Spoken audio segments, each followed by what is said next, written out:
Hello everyone and welcome to my new dream stream. So I'm so excited today to share some news here. Let me just make sure that everybody can hear me. I'm going to check my phone, and if you can hear me, go ahead and place something in the chat letting me know you can hear and see me before I start. There we go. Okay. I think you can. Just still waiting for the chat. Oh, by the way, just to let everyone know that I will be only permitting subscribers to comment. Okay, good. Thank you so much. Great. So only subscribers will be able to comment on the channel, and I'm taking a new direction in many different ways, and I have so much to share with you today that I'm profoundly excited about, transformations that I'm stepping into, transformations that I want to share with you, my trip to Rome, revisiting it, what I discovered about my relationship with Rome, and hinting at past lives. And I want to clarify that about past lives, but we'll just call it that for now. So yes, so much to share. The name has changed, my background's going to be changing, and I'm stepping in the role of Dream Oracle. Now, even when I heard that, I thought to myself, well, that's quite a big name, but I wanted to make sure that I stepped into this role and shared it with you powerfully, because it's something that I have not shared, and I've shared my dreams, but I haven't shared the deeper meaning behind threading all my dreams together and discovering some amazing truths that I want to share with you all. Thanks. Hi, Shelley, Maria, Craig, great to see you here. There may be more. I just can't see the entire chat. Good to see you all here. Good. Okay, so I'm glad that you guys are here because you are part of this journey with me, and I've been sharing this for 4 years now. I did take a bit of a break for family duties, but I'm going to start off with, I've written it down. That's how much I want to share with you today. First of all, I feel that the dreams that I've had since, I want to say, in the 1970s, have been profoundly transformative for me. And now, in 2025, I've understood the sequence of these dreams and the overall overarching message for me and for you, so that we can raise our vibration, resonate with our inner selves, and grow our consciousness so that we can have less suffering and more joy, abundance, and creation. That's the clear message that I want to share with you all. I wonder, I'm going to ask you guys, I don't have my main key light on. Does it make a difference? Can you guys see me okay? Hopefully. I'm trying to balance it all in the live stream, although I really love live streaming because it feels super authentic, even though it's awkward at times. If the lights aren't working, it really feels authentic to me. I feel like I'm connecting with you and that you can ask any questions throughout. I'm happy to answer them. Okay, you see me. Okay, cool. So one of the things that I've discovered that I didn't know before was that when I plan this trip to Rome, it's the Jubilee, which is a sacred pilgrimage that they hold every so many years. Now, they've changed it along the way. At first, it was every 100 years, then it was every 50 years, then it's every 25 years. But when I was in Italy in the mid-70s, I was a young girl, and I had a tremendous opportunity when I was there. I didn't know that this was all being orchestrated for me, but what happened is that I didn't practice any religion here in Canada because my parents didn't practice Catholicism. That's what they were, and that's what I was born into. And I believe I was baptized because I saw a black and white photo of me in a baptism suit. Anyways, I really didn't know anything about religion. However, when I went to Italy, my parents dropped me off there to stay with my uncle, his daughter, who was the same age, and my grandma. And they were completely dumbfounded and quite concerned for my well-being that I hadn't had my I hadn't had my catechism. And so my uncle, who is a great guy, his name is Tommaso, which is Thomas in English, he hired a special lady to give me private tutoring so that I could get my catechism because I was so deficient in this area. He felt like he said, you could go to hell, right? And I was thinking to myself, I think I was around 10 or 11, I thought, I never thought about that before. Like, what is even hell? And so anyways, that's just a humorous point to it. I think my uncle was trying to be the best uncle he could be. So he hired this lady, and this lady was highly unusual. I even knew at that age that she was different.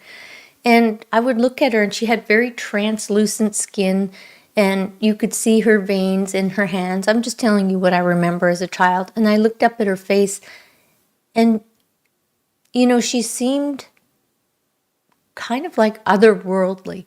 So basically, she started teaching me right away about Jesus, and she really focused on Jesus, and she wanted me to know about Jesus. And I was like, okay, I'll learn about Jesus. Who is this guy, and what's the role that he plays, and why is he so important to her, and why is he so important to me?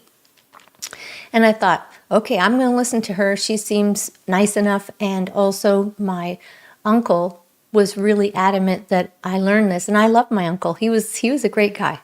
He was very affectionate and very kind. So I'm learning all about Jesus. And one day she says to me, I'm going to take you somewhere very special. And I said, really? Where are you going to take me? She said, we have to take a bus there. I said, a bus? Okay. So I don't know if you know this, but the Shroud of Turin is in Turin, Torino, as we call it in Italian. She said, we are going to a church, a special church that has the cloth of Jesus Christ, and we're going to go see it. I'm like, okay, so I'm game for this. I go on a bus. I have no idea what to expect. I know there's going to be a cloth, and I know it's about this guy, Jesus. So I get there, and in front there's a lineup. I had no idea this was a special viewing. At that particular time, I remember her saying that they only show this every 33 years. And the Jubilee was right around that time. It wasn't exactly that year. I believe it was 1978. So I'm walking up as a little child, and excuse me, and I go in the line, and I'm waiting, and I could see these people, and they're starting to weep. And they're very serious. And I'm thinking, wow, this is an incredible, something's going on here. I get up to the Shroud of Turin, which is Jesus. And I would say it was probably about between 3 and 5 feet away. I was right up to it. It was really amazing. Excuse me. And I'm looking at it, and it starts with the feet, the legs, the torso, the head, and then his other side. And I'm looking at his feet, and I can see exactly where the nails were driven in. And I can see his shins. They look like, the only thing I can think of to describe it to you today, it was like as if he had ran into a blackberry bush and it was just shredded. Also, you could see circular little balls where he had been hit with a Roman type of, leather device with metal balls. I think they were lead balls at the end. You could see that. I went up his body as I walked, and I could feel it in my chest and in my heart.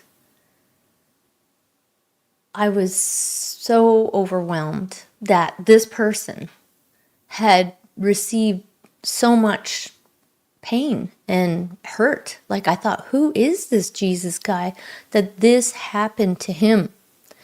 And, I wanted to cry, but I think I was in too much shock. And as I got closer, I saw his hands were folded across like this in front of him. Let me just get up and show you. Like this in front of him. And he had on some kind of, ancient type of, I'm not sure what that garment is called. However, he had on that, covering just this region here. And then you could see the rib cage, and you could see his torso and his arms. And when I tell you about the back, when you see the back part of him, wow. I mean, you could see that it was a back, but you could also see all of it. And when you got to his head, you could see where the actual they were very large thorns. You could tell that these were very large thorns. This was not some light crown of thorns. This was deep. And you could see the blood dripping down on his face. So this image is, it's a negative. It's a negative imprint. And this has always been mysterious to the people then and to the people now. And don't let me forget to tell you about the resurrection part and how that cloth is the exact time when he resurrected. And when he did resurrect, he created this negative imprint on the fabric, which they've never seen since or before or since. They've never seen this before. So when you first walked into the church, you were handed a piece of paper showing you the opposite of what this negative was. So you knew what you were looking at. So I'm walking, I'm seeing, and I'm thinking. And one of the things I'm thinking, I'm going to be completely honest with you, is as a child, whatever he did, I don't know if I want to be a part of that, because it scared me so badly. But at the same time, I felt the holiness of the fabric, and I felt what he had gone through. It's almost like I time traveled, and I was there, and I could see him in real life with his wounds. And as I walked down, remember I told you about his hands? There was a nail driven through the top of his hands that you could see. And then his face, his eyes were closed. You could see the top, and it was quite gaunt right in here. And then the back part, as I told you, especially on this part of his body, was really ripped up. And then as you went down the back of his legs, they didn't spare him. I feel like he was hit everywhere with these devices, but particularly on the back portion, as I remember.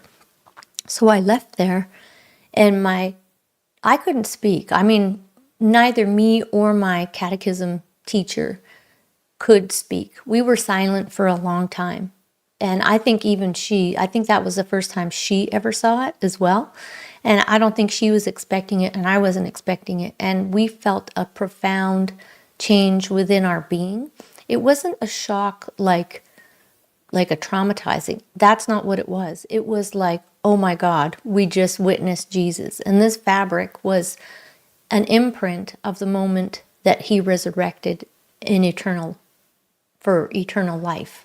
And we witnessed what happened to this man and how he was Christ consciousness. So this might help you understand my relationship with Jesus as it started out. I knew nothing about him, and then, I'd heard things here and there. I heard his name, but I knew nothing about him.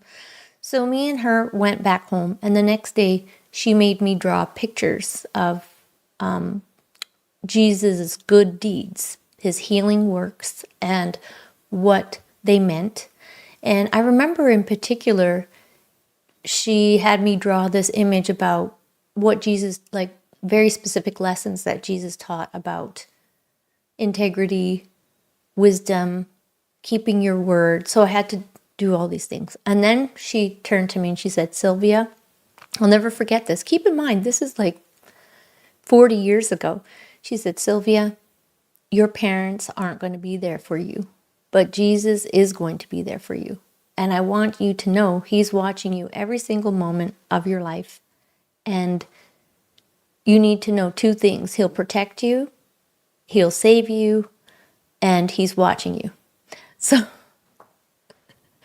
all I could imagine is that there's this guy in heaven of what I thought was videotaping me there for me. So I started talking to Jesus every time, like whenever I would just have this conversation. He became the new go-to person for me to communicate with. And I wasn't telling anybody this, but I had seen this cloth and I'd seen his imprint and I saw Jesus. So I moved on, and I want you to understand that this is the mentality of a 10 or 11-year-old girl. So I walked away from that and moved on in my life with complete impression. My catechism was over. I now had to go and take the body of Christ and the wine and all those things. I still am not well versed in Catholicism because that's not the direction that I took. However, I did have a very clear direction, and that was inward, and that was discovering Christ consciousness within myself, both from Jesus and my own. And I started to develop a relationship with Jesus and myself. And I started communicating with my inner being, my true identity, not just the identity of Silvia, not even just a child, but my true identity. I didn't realize it at this time. I did have one dream, and this is my new dream stream, I call it, and I will go in depth with this dream. But this one dream was very, it was a catalyst to understanding that something unusual was happening and that I was being chosen to have these dreams.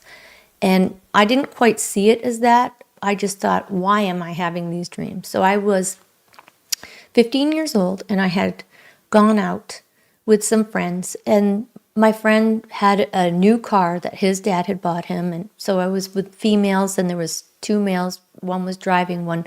Anyways, they were driving very fast, and they had been drinking, and I don't recall. I think it was around, the time where you try to take your first sips of alcohol. We went home. It was uneventful. Nothing special happened. Hi, Newfie. So once I got home, I fell asleep and I had a dream. So this dream was that I had a turquoise top and a turquoise skirt. And I found myself just in this dream. I'm awake in the dream, but I'm in the dream, lucid dream. And suddenly a boar starts to chase me. A wild boar starts to chase me. Looks exactly like a wild boar. I have no idea what a wild boar was. So this is what is so special about me receiving these messages that I want to share with you, is that I didn't come from a standpoint where I knew all these things, I had the right family, we had that. No, I think on purpose, I chose this life by design so that I can prove and show to you that anybody can raise their vibration, step into Christ consciousness, and raise your own consciousness so that you can go into your own kingdom, and that you can develop Christ consciousness and live a better life. Anyways, let me continue with the dream. So this wild boar is chasing me, and I see it, and I'm panicking. So I start running. This wild boar is fast. Now keep in mind, when I go to Italy, the second step of my pilgrimage or my journey, during the Jubilee, where people from all over the world go to Rome to go on their spiritual pilgrimage. I had no idea this was the year. Anyways, I'm going to Sardinia. And in Sardinia, their animal is the wild boar.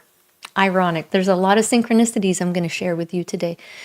So the wild boar chased me, and then I fell. And when I fell, blood started to come out of my knee. And as it came out, I touched it and I looked at it. I can't remember if I tasted it or to see if it was blood. I was checking. And then the boar started to talk. And I turned.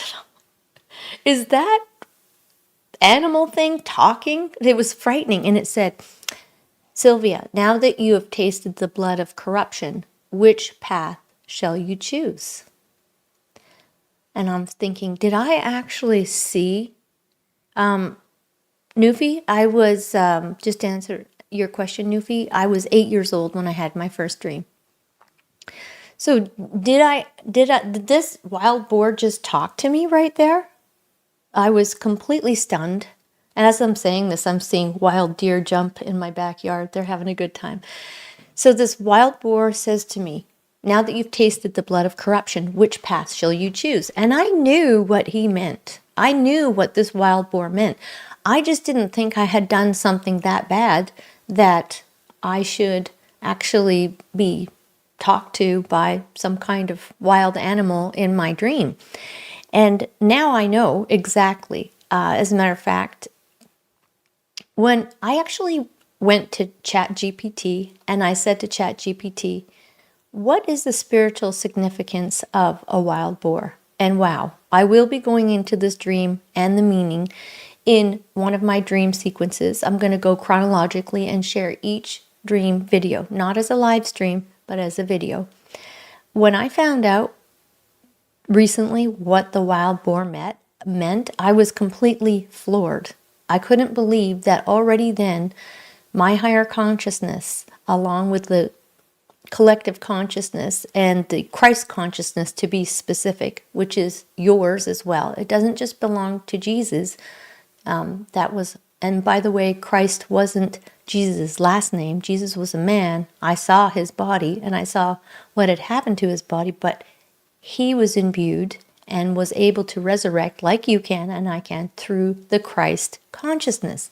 And resurrection means death to this life. And what this boar came to tell me in a nutshell, without giving it away for my video, is that Christ consciousness was here in any form to tell me, in a form that I would stop and pay attention to, that I had a destiny, I had pre-planned, I had a life to live, and this driving carelessly, going through stop signs and drinking was not part of it. And it was preparing me and telling me what I needed to do for the future. So that's one of about 100 dreams that I've had, and I continue to have dreams, and I will continue to come here and create videos, not live streams, but videos about that. So I'm not sure how you feel about that, but I want you to imagine for a moment that in your dream that you were awake, that a wild boar comes to you, talks to you, and understand in my dreams, and this is why I'm stepping into the dream oracle role, I was not sleeping. I'm very aware that I'm awake. It's not distorted, it's very clear, and it's imprinted in my mind, in my spirit, and in my soul, and it's a complete guide. I've never spoken directly about this, exactly how I feel about it, because I didn't recognize it until there was a chain of dreams. Now, my trip to Rome, which I want to talk about. So I've always been very attracted to Rome, the Roman Empire, historically. I never really thought about it too much in terms of spiritual significance, whether I lived there. And as a matter of fact, I never really delved into past lives, because the way that I feel about consciousness is that there is no space and time, and that you can experience many experiences simultaneously. So let's just say this. Part of my soul is highly tied with Rome and the Roman Empire, and specifically 500 BC before Christ, and then when Christ came. And I did not make so many connections.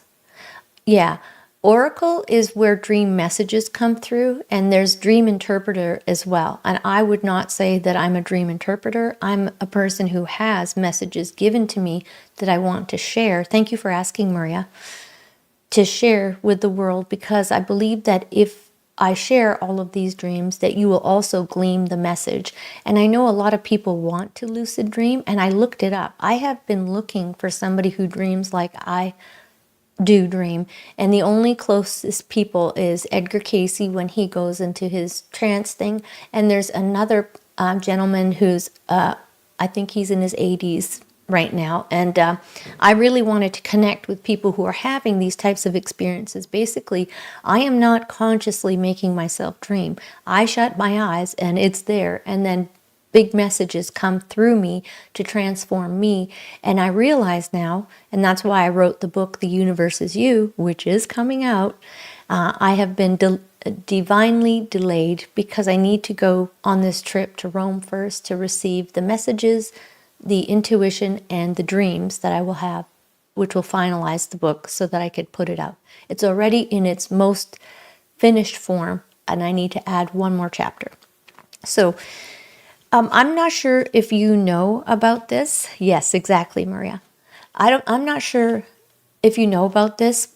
I did not. My name is Silvia, and the mother of the two twins that founded Rome, and you can say them here, Romulus ended up founding it. His mother's name was Rhea Silvia, which is at the time Queen Silvia. And Silvia was banished from the kingdom because they didn't want her to be queen. The brother, there's a whole story behind it. It's supposed to be mythology, but I believe that within the myth is truth. And one of the things that I found out when I went to go get my DNA checked through 23andMe, I thought I was 100% Italian heritage because both my parents were, but I found out that I'm also of Greek heritage. It just so happens that north of Rome, a city was founded by these two brothers, and the one brother had the wife, Rhea Silvia. So I'm thinking, Silvia, like, is that a coincidence that I'm completely fascinated with Rome, Roman Empire, that's my name? I'm not suggesting that I was her. I'm suggesting that Rome is imprinted so deeply in my spirit. So of course I went to do a lot of discovery, and I'm not sure if you know this, but Rome has 7 hills that it was founded on, and one of them, Capitale, is where a lot of civilization, one of the spots where culture and civilization started within the Roman Empire, also spirituality.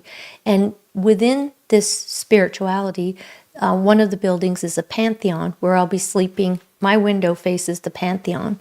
And the purpose of these structures was to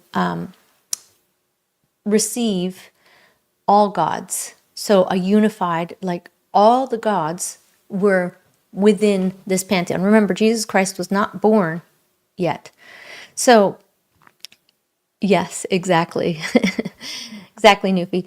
So I'm thinking something's going on here, that I'm going there during the Jubilee, that I was there at the last time of the Jubilee, that I saw, the shroud, and like I'm starting to connect the dots. I already have. And I realized that I'm going back to the exact spot. I'm not going to see the Colosseum. I have no interest. I mean, I'm sure it's a beautiful structure, but that's not what I'm going for. I'm going to see the temples of Juno Moneta, the temple of, there's so many of the temples, can't memorize, Jupiter, and where all of spirituality in those times. And keep in mind, prior to the Roman Empire, there were different segments of different religions and pockets of people, and paganism primarily, and I guess you could call that paganism with all the multiple gods. But that was the starting point of their spiritual growth. It was also the starting point for politics, and I'm not going to go in that direction. I don't think that's what I did in the past, and that's definitely not what I'm doing right now. So spirituality has been within my soul fabric for a long time. Let's fast forward to today, after all the dreams and what I've consolidated the messages for everyone. We are living in a timeless place where you can travel to any space and time if you choose to, and as I will be doing that myself. So when I go there to Rome, to the Capitale, and I'm standing there, I'm standing in the vibration of that. And when I move through Rome, I will also be experiencing all of the vibration of that time, because there is no specific time. So when you go to a location, essentially you are time traveling. Nufi, I'm going to stop for a moment to answer a question. Nufi, so I had a session with a medium. She said, I had a lot of mermaids around me. So Greek mythology. Right. This is fantastic. This is fantastic that you mentioned this, Nufi. So you need to go find out the meaning, the spiritual meaning of mermaids. And you need to go into a meditation. and ask, what was that? What were the mermaids doing? How was I interacting? What were they intuitively telling me? So in my lucid dreams, it's very clear. I hear the voice, I know what's happening, but I also believe other people, of course, they're having dreams and they're receiving messages. And that's part of my mission, to share my message, the messages that I receive, but also to help you open up the possibilities that you can also receive messages. But you don't have to receive messages to know that your consciousness is eternal, and that the kingdom, the cave, whatever you want to call it, internally within you, it's a spiritual place. It can't be found in your body. And proof of that is the fact that when you pass away, your body is no longer animated. The word animated comes from the word anima, which is soul. So your soul is not within your body. It's using your body as a projection of a vibration, of an experience of that moment. So we are so aware of the moment that we actually believe that this is the be-all, end-all. And that is the illusion which some Indian philosophies call the duality. But in fact, I would call it multiality, because you can be in many places at once. Now, my goal isn't to confuse you or give you information that might be beyond the scope, but what I can tell you is within this, what you call a lifetime, which is an experience and not a lifetime, because as I was shown, you are Alpha and Omega. Quick side note, when I did go to Rome last time, I didn't get to do too much because one of my family members wasn't well and we had to go to the hospital. It wasn't funny, but it all turned out good. But I woke up that morning early before going to the hospital. I had to, because this person was still sleeping. I didn't realize till later it was that bad, but I went for a cappuccino, of course, in the piazza. And I drank my coffee and looked up, and there it was, Alpha and Omega. And I'm like, I can't make this stuff up. That's what Jesus had told me in the dream. You are Alpha and Omega. So I'm sitting here in Rome just trying to have a cappuccino and wham. But now I'm not so shocked about it, because knowing the fact that our consciousness is not within our body and that it is everywhere, and that we use the fabric of reality, time, and space to actually generate our experiences, also backed by quantum physics, it's not shocking to me, A, that I would be in Rome, B, that I would actually see that Alpha and Omega, which I had never seen before when I did live in Italy.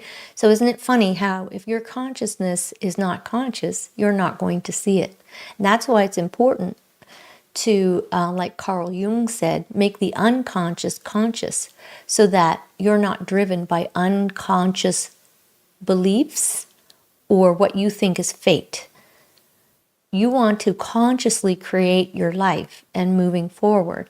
And it's really difficult when you're so immersed in the illusion that you think is your life, but in fact is just an experience that your soul, your spirit has decided to dive into. Just like when I was in Rome in different time periods, particularly 500 BC,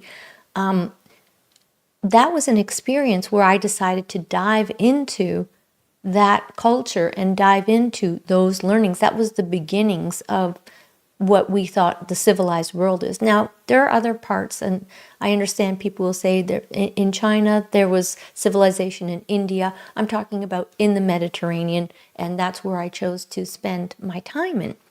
So I went there learning about spirituality, philosophy, how rules work, how the universe works. These were very high vibration places, as opposed to the Colosseum, which is nothing wrong with it, but you know what happened there. I don't need to tell you what happened at the Colosseum, and that's not really what draws me. It never has drawn me, even to this day.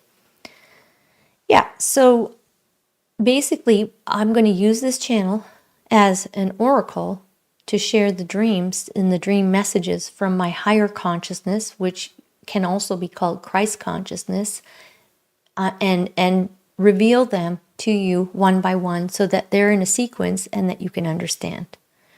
Okay, so the teaching point of the dream of the boar, it's a very sensational dream that I just talked about a while back here in this stream. But the message is actually quite deep, and the message could be given to you as well. If you're on a path that isn't for enlightenment and increasing consciousness, I'm not talking about good and bad. I'm talking about increasing your consciousness. So what are some of the things that are happening in your life right now? And by the way, this chat goes away once the video is posted.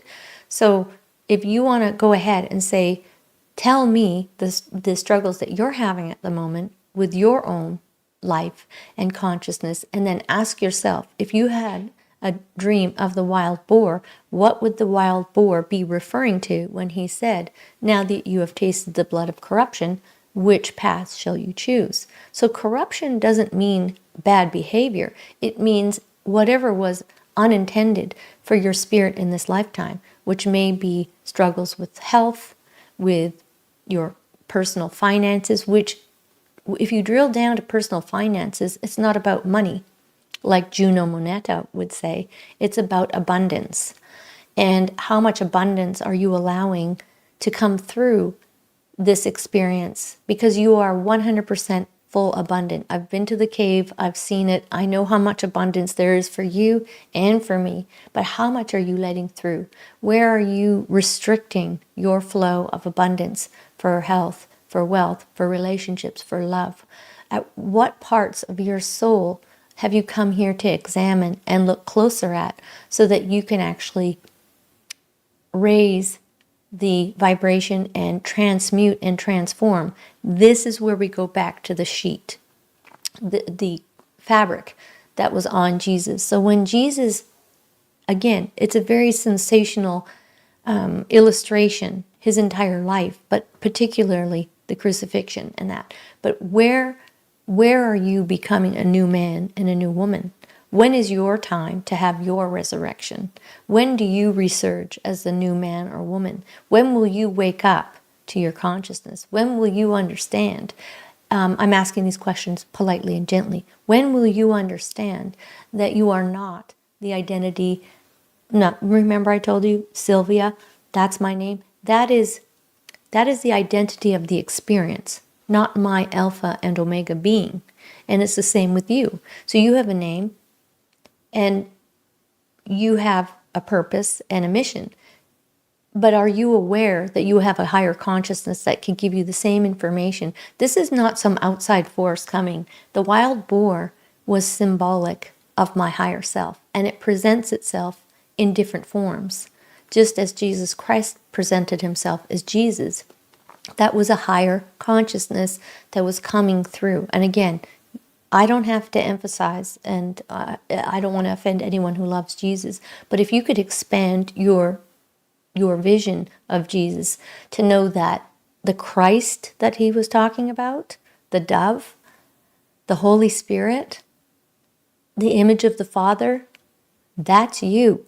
That is your true identity. And when we recognize our true identity, what happens is we become better and better because we start to uncover our true identity, limitless, deathless, eternal, powerful, healthy, healed, whole, abundant, and creative. And this is what we tend to forget. We are creatives. God is the creator. We are the creator. So do we have to sit there and go, okay, we're just going to be spiritual all day and we're just going to talk about spirituality? No, I do a lot of different things in my life. And one of my missions is helping people to start their own YouTube channels, to do this. I have real life jobs and I do real life things. YouTube is not my job. It's somewhere where I have to tell you something funny. I looked at the YouTube's earning, I think it was $1.75. So this is definitely not where I'm monetizing.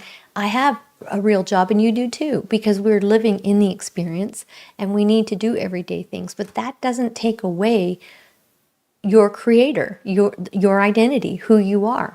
So sometimes we tie our identity with those things we do in the experience. Even your job is not you. Whether you're a doctor, whether you're a scientist, whether you're an everyday person doing an everyday job, that's not your identity. It's something that you are doing. Maybe you can relate to that. Let's see if you have shared any experiences. Okay, so hopefully the stream is still going. I know that many people do not want to share the darker aspects of themselves, but I urge you to take a look into them because they're actually not dark. There's strong compulsions for you to recognize areas that need your attention, and this is why you came into this experience, so that you can overcome, resurrect, go right through that fabric and straight into, everlasting eternity. So you might say, well, what is eternity? Am I sitting in clouds? Am I just sitting there in clouds in eternity? Is everything just so great? Let me reframe that for you. Eternity is the amount of time that you have to be yourself, to be a creator. Not the self who you think you are, that's actually going to perish at some point, this physical body, but your true identity and the ability to create new characters, new lifetimes as you would know them, but experiences I would call them. And within this experience, you are creating characters. All the people around you, I know it's a mind bender, all the people around you are reflections of aspects of yourself. And again, our friend Jesus told us about that. Our friend Jesus told us that basically, in a nutshell, treat other people as you would be treated. And the reason why is because the wise man that Jesus was, and that's why he was able to resurrect and transmute, he understood that. He got it. He understood the Romans. He understood the people who persecuted him. He understood the people of the day. He understood his mission. He knew why he came. He actually said, you are made in God's image. I mean, there's no two ways to look at that. There's only one way to look at it. You literally are the reflection of God. And everyone in your life is a reflection of you. And if you love it, congratulations. If you don't, it means there's just more room to grow within the experience. It's not a bad thing. It's an opportunity. We can't be in denial, or at least I can't be in denial of when I see things that are rubbing me the wrong way in my life, or characters that are doing things. And I have a great life, but I also encounter everyday things like you. I'm a real person with a real body and a real mind and a real job and real duties. But on Saturdays, I decide to hang out with you because you guys are like me. And I think that, like me, you guys want to understand and learn the nature of reality. So that's essentially my message. Now, I'm going to check to see. Okay, my trip to Rome is in 3 days. I stay there for 3 days. I will be staying right across from the Pantheon, which is a place that was created a long time ago. Then I'm going to specifically go to the origins of where Rome was founded, where the high-minded people of that day, when I say high-minded, I mean higher consciousness, not the special people, not the necessarily wealthy people, but the people of the day who cared about the same consciousness that we cared about, which is an eternal journey. I'm going on my journey during the Jubilee again, without even knowing it. I didn't know the first time it was a Jubilee, and I didn't know it now. Okay, so Mystic Vibes is some kind of freedom that you have a job, not a YouTuber who needs to monetize. Yeah, exactly. Well, of course. I mean, look, we can get into that. I would love for YouTube just to be my job, but I also understand that the context of the content that I'm talking about is for fewer people. I understand it requires a spiritual awakening that you guys have already gone through, and that's why you are present here, and that's why I'm reflecting that part of you as an awakening from a dream, a dream that you're in right now that you think is awake. This is just an experience. So I am you and you are me. However, I understand that not a lot of people at this time, it is a time of awakening, no doubt about it. And you can see it. I see it, and I see it in people, and I'm experiencing it, and probably because it's happening to me too. But this awakening, or has happened and has been going on for a long time, this awakening is not for everyone, and neither is my book. And the human part of me in this experience who's enmeshed in the experience, it's sad. I want everyone to know. I want everyone to have my book. I want everyone to come to my channel. I want everyone to come to my live streams. But the spiritual part of me understands that not everybody has the dreams that I have, and not everybody's going to hear my dreams, and not everyone's going to get the message, and not everyone's going to be able to wrap their head around eternity or the fact that you have a conscious choice to be experiencing whatever you want to experience. Most people will say, I am this, I do that, this is how I live, this is my lot in life, I can't change it, it's this person's fault, it's this government's fault, and what that is not a bad thing. It's relinquishing power, it's refusing to acknowledge your power, and refusing to be a creator. And I think if my message, if I could distill it to its finest form, would be create. Create consciously. Create consciously and be awake and aware of your true identity, which is eternal. And when you understand you are eternal, there is no problem that is not overcomable. There is no story, and there is no story that you've told yourself in this experience, which seems very real, that is not overcomable. There is nobody you're going to lose. You will never be separated from yourself because you are generating these characters. And when characters die off and new characters come in, this is for your benefit. I'm going to wrap this up with one thing. I had a situation, and this was actually the catalyst for putting the golden thread throughout all of my dreams. I had a dream of my father. I think I've told you this before, where he was sitting on the couch and he looked 35 and he spoke to me. And I had been grieving a lot, crying big cries because he is the closest person to me. So when he died at 27, I was not happy about it. I cried a lot. So he said to me, he was like this first, sideways. And then he turned to me and looked at me, and his mouth wasn't moving. I'm like, in my dream even. And he said, you've got to stop crying. Every time you cry, I have to come back. And every time I have to come back, I can't be doing the work I need to do. I said, what work are you doing, Dad, in heaven? What do you do in heaven? He said, I have work I'm doing. Don't, and never mind, in a polite way, he said it. Never mind what I'm doing. This is your turn. This is your experience. You have to live it on your own, and you need to move forward now. It's your turn. He's passing the baton to me. I had a full circle moment when, I won't name which family member, okay, I'll just say it's a child. I suddenly found myself in the same shoes as my father, wanting to say, it's your turn now. Move along. No more crying. You need to take the turn. And I know one day I will not be in this embodiment of this projection of Silvia. And of course I want my children. If I want that for you, I want that for my children. I want them to know that they are eternal. And it's important that my child and you, children of God, the one and all God, all of us united, it's time for us to not lament and to grow up into our role of who we are. And that's what I'll leave you with. I hope you have a wonderful Saturday. I look forward to seeing you next Saturday from Rome.